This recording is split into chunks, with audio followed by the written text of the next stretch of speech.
You know that mess that you have around? You know, the dirt that we often find inside of our spaces and places? Well, in your home, a lot of that dirt is the dead skin that comes off of our body, about 1.5 pounds a year. Ain't that something? But you know what else?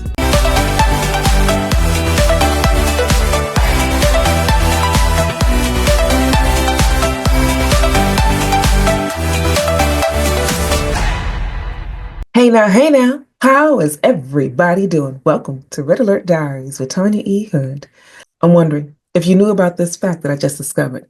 Now, we know that it exists because we recognize some of the elements, but when you really get a clear thought that there's about 30 to 40,000 dead skin cells that drop off our body per hour, it makes you think. That's about 1 million cells a day, leaving you about 1.5 pounds of dead skin cells all around your house, your space, your place, wherever you are in a year. When you think about the elements like that, it makes you wonder what else is coming off of us that is weighing us down, that is causing a mess, that is creating dirty environments. I know some of you are probably thinking that the chaos that you have been experiencing, that part right there, that weighed down moment that you're trying to get rid of, probably a lot like that old excess dead skin that we naturally shed. You see, our body has a way of naturally cleansing itself, removing various things, but in other elements of our lives, we don't do that. When it comes to our mental capacity, we don't often think about what needs to be shed. When it comes to what's happening with our hearts and our souls, we don't often think about what needs to be shed. I want you to consider that there's elements inside of your world that you are experiencing that you don't need to keep experiencing. It's time to make a decision to shed some things, to remove some things, to get rid of the mess from the dead stuff that is hanging on you. Our bodies cleanse off the dead skins. And because a lot of us are washing on a regular basis, we get it off in the wash. And in our homes, the dirt that we see piling up, we don't often think about that as our dead skin, but there's other dead things that's in your home that's piling up, that emotional warfare that you have often been walking through. You don't have to keep doing that. So the same way that you clean off your body and you clean up your house, you can clean up your soul, you can clean up your relationships, you can clean up the elements in your world that is causing you anxiousness. So here's something that I have done to sort of declutter my environment. In cleaning up our space, we often organize our homes. In cleaning up our businesses and our workspace, we often remove some of those distractions. So the same way that we clean up our homes, we can also clean out some of the other things that's occurring in our lives. When we're at work, if you're anything like me, you have piles and piles and piles and piles of paper. Well, recently I had to take a moment and start sorting and discarding. We save some things because we may need to go back and reference it. For a lot of us, we're using the virtual space as a place of holding and storing things that we have, but you can also be a virtual hoarder. Like a girlfriend of mine called me. I didn't want to hear that, but when I thought about it, I have a tendency to hold on to things thinking one day I'm going to go back and use that thought, thinking one day I'll go back and get that revamped, thinking one day I could use that. And for some of us in our professional environments, we're holding on to things that once got us to the place of success that we are currently in. But here's something that you may not always pay attention to. What got you here may not often get you there. So the skill sets that you relied on to get you into your current position may not be the exact same skills that will give you the opportunity to highlight. Because to get a promotion, we are to arrive at a higher level, to go into a different element, to reach new heights. That may mean you have to do a stretching of your skills. And some of your skills may be stretched in your current position.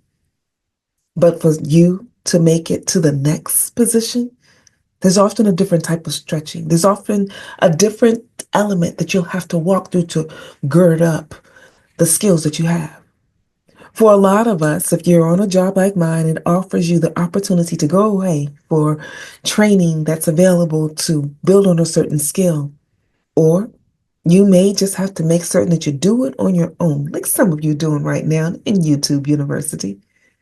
I'm hoping that the insight that is being shared with you supports you on the journey. So I have this strategy that I want to give you. Now, this is a strategy that may be familiar to a lot, but it is a key component that can help you clear away the clutter, remove some of that mess, the dead things that's been hanging on to you. It's called SMART goals.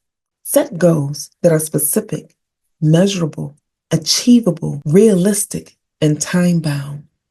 Those goals, using SMART as the acronym, will give you a better opportunity to be supported. Now, several people have probably heard this inside of a business arena. And if you're watching this from the personal perspective, it can be used there as well. Because whatever it is that you're going to do, you got to be specific in what you're going to achieve.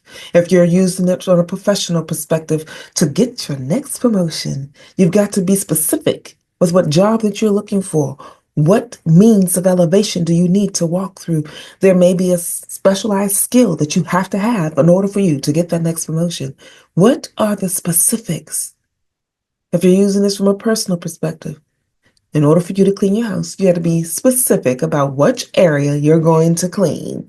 And once you decide on a specific goal that you want to achieve, oh, then it's time for you to measure. Am I closer? How much further do I have to do? What are the pieces that I need right now to get me to that next position?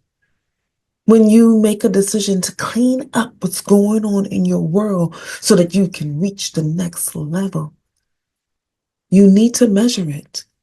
So you can use various measure markers in order to support you.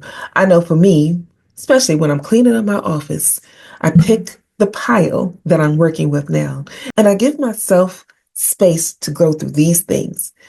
You may have to measure just sorting out a section of it. I have a lot of things that I work on, multiple projects at one time. So there are moments while I'm closing out some of those tasks that I have a lag that I can put in for myself to clean those things up. But then the next project comes right on top of that. So what I have a tendency to do is take that section and put it over here in a pile. In that area on my desk, I'm aware that that's a space and a place where I will get back to. The project has been closed, but there's a few things that I want to wrap up to put inside of my virtual space. And if that's you, then that's okay.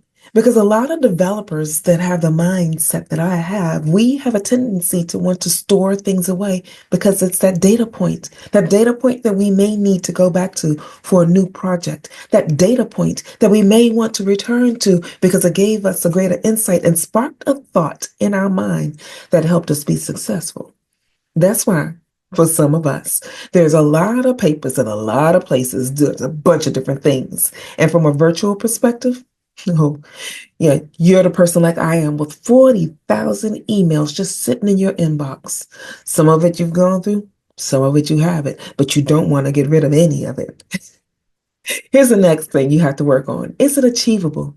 Create a space and a place to make certain that what you're working on is achievable to accomplish. It is a great task in my mind to want to clean up both physically and virtually, but it is not achievable for me to do that all in the same day at the same moment. So I have to pick the section. So my desk is often broken down into subsections. There are three areas that I have as a focal point for my desk. I have my active working area that I use where I'm working on those tasks that I need to do at that moment, at that time to achieve the goal. Then on another section of my desk, I have those things that are sort of in stasis. I'm still actively working on them, but that project may not need my immediate attention at this time. Then I have my third section, the one I was just referring to, where I have those things that are already finished. I've turned in the work that I need. Pieces have been put in place, but there's still one or two things inside of that area, that folder, or that moment that I want to go back to. So that sits in the third area. By putting that in those subsections, it's achievable for me to pick a specific goal, to measure how I'm functioning under it, and then move into the next part. Realistic. Make it a realistic element that I can actually achieve. If I have a stack of papers, and yes, there are stacks of papers in my office that's about 10 inches thick. With that stack, I make a decision to work on maybe 1 inch of it. If I can get through in one full day, 1 inch of this, that's realistic.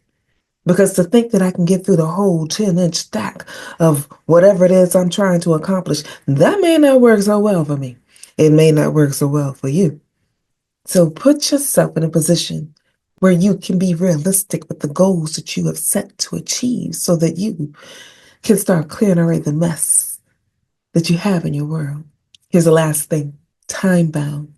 Whatever it is that you're working on, give yourself a specific time, especially if you are a developer like me. We get lost inside of the things that we're doing. If it's something that your skill set just naturally flows in, when you get inside of the zone, you forget time exists. You often forget to eat. You often forget stuff that's around you. You get tunnel vision. And that focused moment is probably the only focused moment that you'll truly sit under. And so you stay inside that zen. And when you do that, you lose track of time. You often tumble into another thought and another thought, and you have all these tertiary thoughts that keep taking you further and further down a rabbit hole that you may not need to be in.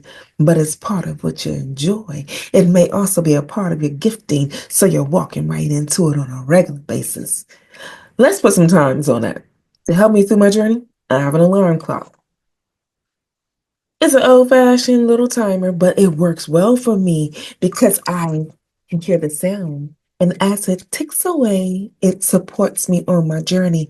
I'm recognizing that there's something that I'm supposed to stay focused on. I recognize that there's a moment where it's going to give me notice. Hey, Tanya, it's time for you to end this. Hey, Tanya, you've got to do something different. Hey, Tanya. Time is ticking. Are you working on what you were supposed to be working on? And that way, I'm focused on the thing that I intended to do instead of some auxiliary moment that no longer supports me. SMART goals. They help you get a little more strategic about clearing out the mess that you may find inside of your world. And here's one last thing I want to leave you with. I was definitely in the middle of the 3 C's. There comes a time when you will have to decide if you need clarification, connection, or closure about a person to determine how to move forward in the relationship. Some relationships need connecting. Some relationships need clarifying. You will need to take the time to determine what the relationship should be in order for it to be beneficial for both of you. I took the time to write down some things that I think will support you. The free chapter is available for you in the link below. The thing that I love about God is that He has given me a peace and a grace that I can function under. Because all of the things that's happening in my world, the swirling is causing me to try to figure out, how do I clean this up? How do I get better? There may be things on your job that you want different, and it's not quite there. How do you get past those moments? Well, you don't have to always do all the struggling, all the hustle, all the bustle. I know that we are in a world that says that you've got to work so hard and do so much, but God's grace gives you assurance that the work has already been done. I am working from a position of authority in Christ Jesus. And if you let Jesus join you on the journey, He'll give you insight that what you're striving for and what you're trying to get, if you just do the small part, we were talking about putting a specific section in place, the magnitude of things that you're trying to achieve, you'll soon find that He's already laid a path that's real smooth and real easy. I have walked into rooms that I know I was not prepared for. I have stood up and done things that my current skill set said I couldn't do, but grace was in the room, making a way for me to achieve the unachievable in my mind's eye. And I'm so grateful that God gives that freely. It's not something you've got to work for. It's not something you got to strive for. If you choose to believe in the God that I serve, He will give you insight beyond measure. I am still a broken woman, struggling every day to get it right. And I am so grateful that grace says, I've got you covered. And here's the thing about grace that a lot of people don't often pay enough attention to. It's a gift because it's something that you don't deserve. I don't deserve all of the things that I've truly been blessed with, but I'm grateful that I have a God that says, you know what? Despite all of the mess, the dirtiness that has fallen off of you, the clutter that's still in your soul, the mess that still needs to be cleaned up, I I love you now. I loved you then, and I'll love you through eternity, which is why I've extended this grace so that you can still live life and live it more abundantly. And so for today, if you don't remember anything I've shared, here's what I want you to remember. You can clear out, just like you do on a physical basis, all of the things that's happening with you on an emotional basis, both personally and professionally, using SMART goals. It does work in multiple arenas. And if anything that I've shared resonates with you, then it's time to reset. So let me join you on the journey. You can go to tanyaehood.com. There you can click under the Work With Me tab and see the various ways that we can work with one another. And if you are on YouTube, you can join me live every Tuesday at 7 p.m. Eastern Standard Time, where we can continue this conversation or we can start a new one. In the meantime, this is Tanya E. Hood, walking in my purpose, and I want you to do the same.